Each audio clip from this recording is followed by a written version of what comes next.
السلام علیکم ناظرین حضرات، چینل کو ابھی سبسکرائب نہیں کیا ہے تو چینل کو سبسکرائب کر لیجئے، ساتھ میں بیل آئیکن ضرور دبا دیجئے تاکہ آنے والی ویڈیو کی نوٹیفیکیشن آپ کو ملتی رہے۔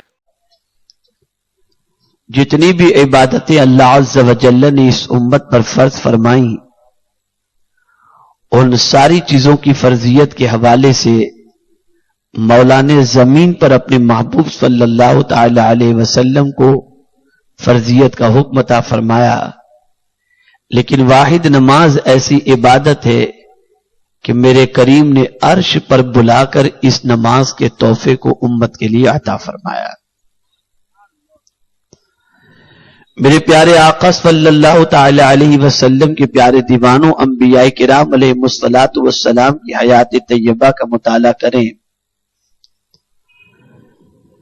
صحابہ کرام علیہم الرضوان کی زندگی پاک کا مطالعہ کریں، اولیاء کاملین کی زندگی پاک کا مطالعہ کریں، تو سب کی زندگی کے اندر آپ نماز کو ایک خصوصی اہمیت کے ساتھ اور خصوصی اس کے مقام و مرتبے کے ساتھ، اس کے جملہ ارکان اور آداب کے ساتھ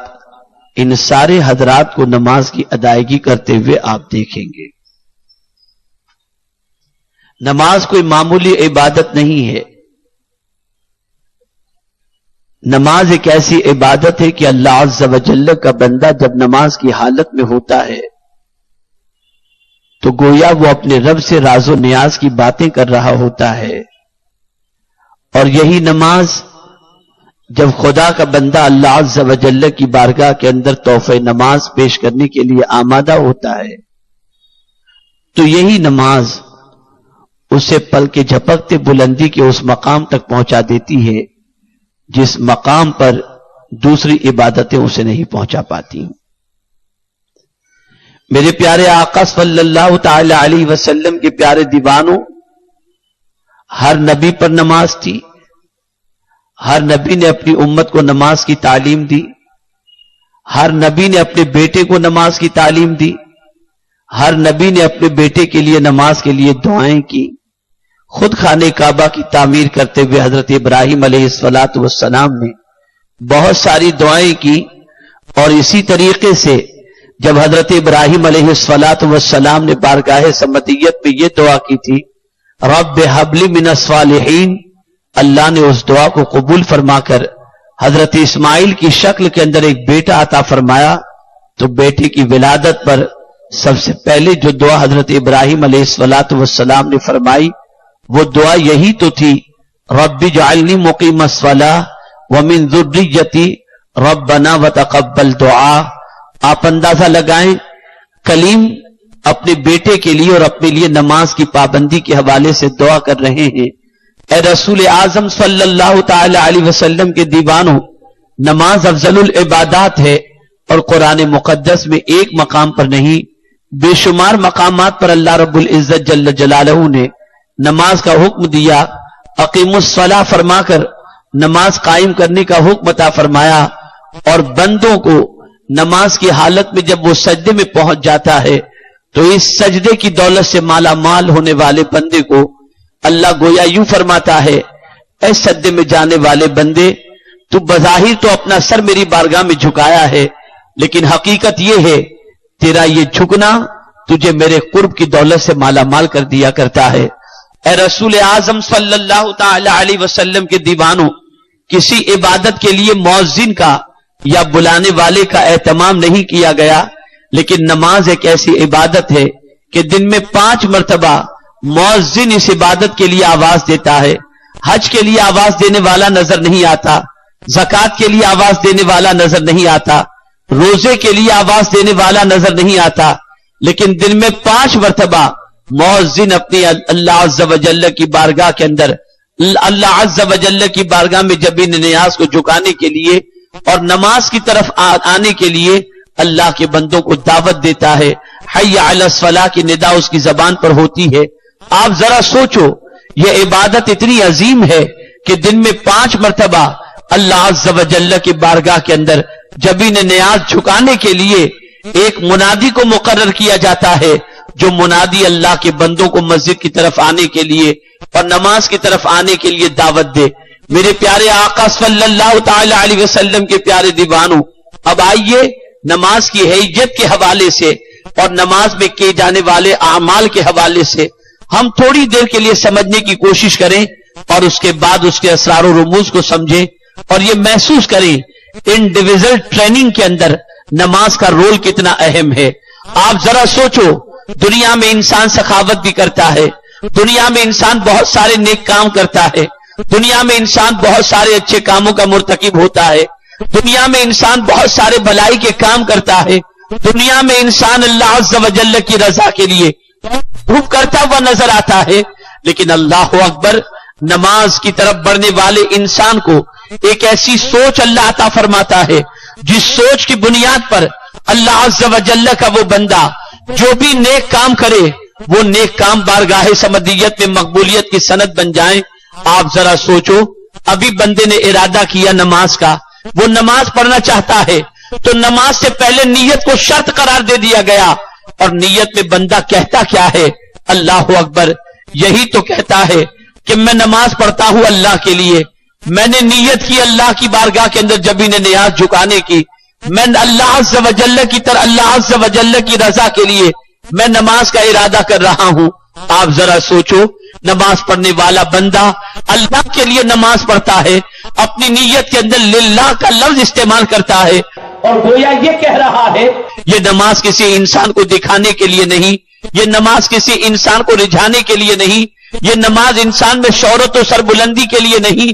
یہ نماز انسانوں کے دل و دماغ کے اندر اپنی محبت کا نقش بٹھانے کے لیے نہیں، بلکہ یہ نماز میں اللہ کے لیے پڑھ رہا ہوں۔ میرے پیارے آقا صلی اللہ علیہ وسلم کے پیارے دیوانوں، نماز سے پہلے یہ شرط رکھی گئی، نیت کو شرط کے طور پر رکھا گیا، یہیں سے ایک انسان کی تربیت کا سلسلہ شروع ہو چکا۔ زمین پر بسنے والے انسان، تیری ہر جائز تمنائیں اللہ پوری کرے گا، لیکن تیری ذمہ داری ہے کہ تو جب بھی تو دنیا کے انسان کو دکھانے کے لیے نہیں، اللہ کی رضا کے لیے کر، اخلاص کے ساتھ کر، پیورٹی کے ساتھ اللہ عز و جل کی بارگاہ میں جبین نیاز کو جھکا۔ اخلاص، پیورٹی، یہ بہت بڑا عمل ہے۔ آپ جانتے اخلاص کسے کہتے ہیں؟ ہر قسم کی آلائش، ہر قسم کی گندگی سے دل و دماغ کو پاک کر لینا، اسے کہتے ہیں اخلاص۔ جب کوئی بندہ نیک کام کرے تو اپنے دل و دماغ کو سب کے خیالات سے پاک کر کے نیت کر لے، اے میرے کریم، میں تیری رضا کے لیے یہ نیک کام کر رہا ہوں۔ میرے پیارے آقا صلی اللہ علیہ وسلم کے پیارے دیوانوں، اخلاص و للہیت کے ساتھ کیا جانے والا ہر جائز کام اگر چھوٹا بھی ہے تو میرا مولا اسے قبول فرما لیا کرتا ہے۔ اسی لیے شاعر نے کہا، یہ ایک سجدہ جسے تو گراں سمجھتا ہے، ہزار سجدوں سے دیتا ہے آدمی کو نجات۔ یہ کون سا سجدہ؟ وہ سجدہ جس سجدے کے اندر ریاکاری نہ ہو، جس سجدے کے اندر اللہ کی رضا شامل ہو، اللہ عز و جل کی خوشنودی شامل ہو۔ میرے پیارے آقا صلی اللہ علیہ وسلم کے پیارے دیوانوں، ایک تو مخلصین بندے ہیں اور ایک مخلصین بندے ہیں۔ مخلصین بندے کون ہیں؟ یہ وہ ہیں جو اللہ کی رضا چاہتے ہیں، اور مخلصین بندے وہ ہیں جن کو اللہ عز و جل نے چن لیا ہے، جو اللہ کے مقرب بندے ہیں۔ ان کا کوئی بھی کام اللہ کی رضا کے علاوہ کسی اور مقصد سے ہوا ہی نہیں کرتا۔ ایسے بندے مخلص ہوا کرتے ہیں، اور جو اللہ عز و جل کی رضا چاہنے کے لیے اور اس کی خوشنودی کے لیے جو کام کرتے ہیں وہ بندے مخلص ہوا کرتے ہیں۔ مخلص بندے انبیاء ہیں، اولیاء ہیں، صحابہ ہیں، ان کا کوئی کام اللہ کی رضا کے علاوہ کسی اور مقصد کے تحت نہیں ہوتا۔ آپ ذرا اندازہ لگائیں، آج دنیا کا انسان بہت سارے کام کرتا ہے، بہت سارے اچھے کاموں کے انبار لگا دیتا ہے، لیکن ان سارے کاموں کے پیچھے اس کی غرض و غایت، اس کا مقصد، اس کی نیت، اس سے بہتر کوئی نہیں جانتا لیکن میرا کریم چاہتا ہے کہ جب کوئی نماز کے لیے آئے تو سب سے پہلے اپنی نیت کو درست کر لے. اب اس کی پوزیشن یہ ہوگی کہ جب نماز کے لیے وہ اپنی نیت درست کر لے گا تو جب کوئی اچھا کام کرنے کے لیے قدم بڑھائے گا یہی نیت اسے کام آئے گی، اور پھر عالم یہ ہوگا ہر اچھے کام کے اندر اللہ کی رضا چاہے گا اور اللہ کی خوشنودی وہ چاہے. آپ دیکھیں جس کسی کے دل میں یہ نیت گھر کر جاتی ہے، یہ نیت جڑ پکڑ لیتی ہے، اخلاص دل و دماغ کے اندر محفوظ ہو جاتا ہے، پیورٹی اس کی زندگی بن جاتی ہے، تو پھر اس کا عالم کیا ہوتا ہے. ایک ولی کامل 30 سال تک تکبیر اولا کے ساتھ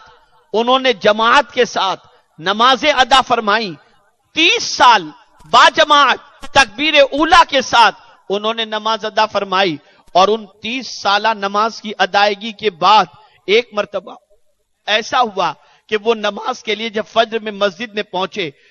تو ایک رکعت چھوٹ چکی تھی. دل میں خیال پیدا ہوا کہ آپ 30 سال کے بعد کم و بیش میری ایک رکعت چھوٹی ہے اور تکبیر اولا چھوٹی ہے. دل میں خیال ساتھ میں یہ بھی پیدا ہوا کہ لوگ کیا سوچیں گے کہ آج میری تکبیر اولا کیوں چھوٹ گئی اور میری پہلی رکعت کیوں چھوٹ گئی، پتہ نہیں لوگوں کے ذہن میں کیا سوال پیدا ہو. یہ خیال ذہن میں آیا، نماز مکمل ہوئی، توبہ کی اللہ کی بارگاہ کے اندر، اور اس کے بعد وہ 30 سالہ نماز جو تکبیر اولا کے ساتھ انہوں نے ادا فرمائی تھی اس کا اعادہ کرنے کا ارادہ کیا کہ اسے میں دوبارہ پڑھوں گا، اس لیے کہ میرے دل میں یہ خیال پیدا ہوا کہ میں نے 30 سال کی نماز پڑھی تو دنیا مجھے وہ نماز پڑھتے دیکھ رہی. یہ ہے پیورٹی، یہ ہے اخلاص. آج نماز میں سارا حساب ہو جاتا ہے، آج نماز میں بھولی ہوئی چیزیں یاد آ جاتی ہیں، آج نماز کے اندر لوگ اپنے کپڑے کو سمیٹ رہے ہوتے ہیں، آج نماز کے اندر انسان کی توجہ بٹی ہوئی ہوتی ہے. وجہ یہ ہے کہ نماز سے پہلے جو نیت کی جاتی ہے اس نیت کے موقع پر صرف وہ زبان سے اگر کہہ بھی دیتا ہے تو اس کا دل اس طریقے سے آمادہ نہیں ہوتا. اس لیے نماز یہ ٹریننگ دے رہی ہے کہ اے بندے، جب تو اللہ کے لیے نماز کا ارادہ کر کے تو کھڑا ہو چکا ہے تو اب تیری ذمہ داری یہ بن جاتی ہے کہ تو سب سے کٹ کر صرف اسی کا ہو جا، صرف اسی کا ہو جا. اب نیت کرنے کے بعد اس نے جیسے ہی اللہ اکبر کہا، تکبیر تحریمہ اس نے کہی، گویا کھانا پینا فضول کلام ان ساری چیزوں سے اپنا تعلق اس نے حالت نماز کے اندر، نماز میں داخل ہونے کے بعد اس نے توڑ دیا. اب نماز تربیت دے رہی ہے، نماز ٹریننگ دے رہی ہے کہ اللہ کی عبادت کے اندر جب تو کھڑا ہوا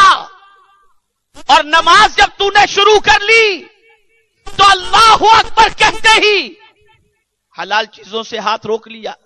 کھانے پینے سے اپنے آپ کو روک لیا، انسانوں سے عام کلام سے فضول کلام سے اپنے آپ کو روک لیا. تو ایک انسان جب بندگی کے لیے بارگاہ سمدیت میں حاضر ہو کر جب نماز کی ادائیگی کے اندر وہ منہمک ہو جاتا ہے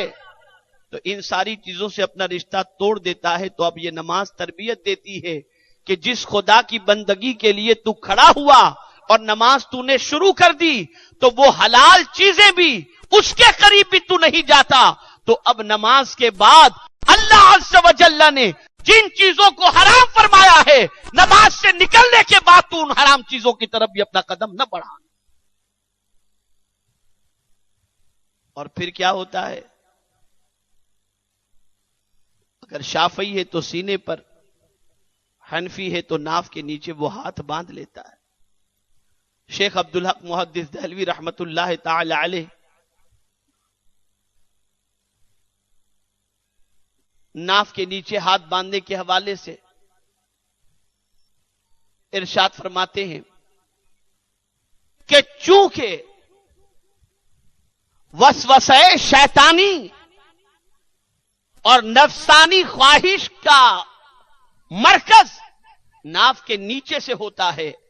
وہیں سے شروع ہوتا ہے، اس لیے جب کوئی بندہ ناف کے نیچے ہاتھ باندھ لیتا ہے گویا وہ اپنی خواہش پر کنٹرول کرنے کے لیے، روکنے کے لیے اس نے ہاتھ باندھ لیا، اور جہاں سے خواہش ابھرنے والی تھی وہیں پر اس نے ہاتھ باندھ کر کے اسے روکنے کی کوشش کی۔ میرے پیارے آقا صلی اللہ تعالی علیہ وسلم کے پیارے دیوانوں، آپ ذرا سوچیں، اب بندہ بارگاہ سمدیت میں کھڑا ہے، سب سے پہلے اس نے ثنا پڑھی، اور ثنا کے بعد تعوذ کے بعد تسمیہ کے بعد سورہ فاتحہ، اور سورہ فاتحہ کے بعد میرے پیارے آقا صلی اللہ تعالی علیہ وسلم کے پیارے دیوانوں وہ کسی سورت کو ملاتا ہے یا آیتوں کی تلاوت کرتا ہے۔ اب آپ دیکھیں، ایک بندہ ہاتھ باندھ کر اپنے معبود کی بارگاہ کے اندر کھڑا ہے، بارگاہ سمدیت میں کھڑا ہے، اللہ رب العزت جل جلالہ کی بارگاہ میں کھڑا ہے۔ میرے پیارے آقا صلی اللہ علیہ وسلم کے پیارے دیوانوں، اللہ اپنے بندے کو اس حال میں دیکھتا ہے کہ نہایت ہی ادب کے ساتھ، اس لیے کہ یہ ادب کا جلوہ ہے، ادب کا مظاہرہ ہے کہ بندہ اپنے رب کو دیکھ تو نہیں رہا لیکن نہ دیکھنے کے باوجود اپنے معبود کی بارگاہ کے اندر ہاتھ باندھ کر کے کھڑا ہے، گویا وہ یہ تصور کر رہا ہے مولا مجھے نہیں دیکھ رہا لیکن تو مجھے دیکھ رہا ہے، تو اے دیکھنے والے خدا تو ذرا دیکھ لے، میں کھڑا ہوں تو اکڑ کے نہیں کھڑا بلکہ ادب کے ساتھ تیری بارگاہ میں کھڑا ہوں، نہایت اطمینان کے ساتھ تیری بارگاہ میں کھڑا ہوں۔ میرے پیارے آقا صلی اللہ تعالی علیہ وسلم کے پیارے دیوانوں، کسی امام کے پیچھے اگر وہ نماز پڑھ رہا ہے اور امام قرات کر رہے ہیں تو فرمایا گیا امام کی قرات کو بالکل توجہ کے ساتھ سنو، اللہ اکبر۔ ادھر حالت نماز کے اندر تم امام سے قرات سن رہے ہو، اور اگر تم سنت پڑھ رہے ہو یا نفل پڑھ رہے ہو تو خود ہی تم تلاوت کر رہے ہو، تو تمہاری تلاوت کی آواز تمہارے کانوں تک پہنچنی چاہیے، اتنی آہستہ بھی نہ ہو کہ خود نہ سن سکو اور اتنی زور سے بھی نہ ہو کہ دوسروں کو ڈسٹرب ہو، اپنے کان تک آواز پہنچے، اتنی آواز سے تلاوت کرنا چاہیے۔ اے رسول اعظم صلی اللہ علیہ وسلم کے دیوانوں، آپ جانتے ہیں سائنسدانوں نے ریسرچ کیا ہے، سائنٹسٹ نے تحقیق کی ہے کہ جب کوئی بندہ نماز کی حالت کے اندر تلاوت سنتا ہے یا تلاوت کرتا ہے تو قرآن کی آیتوں کی آواز جب اس کے کانوں سے ٹکراتی ہے تو اللہ عز و جل ان آیتوں کی برکتوں سے اور اس کے نور سے اس کے دماغ کو منور و مجلہ فرما دیا کرتا ہے۔ اللہ کے کلام کی وہ تاثیر ہے کہ اس کو کان سے ٹکرا کر دماغ اور دل تک پہنچنے کے بعد اللہ عز و جل اس پر شکر نازل کر دیتا ہے اور اس پر رحمتوں کی بارشیں نازل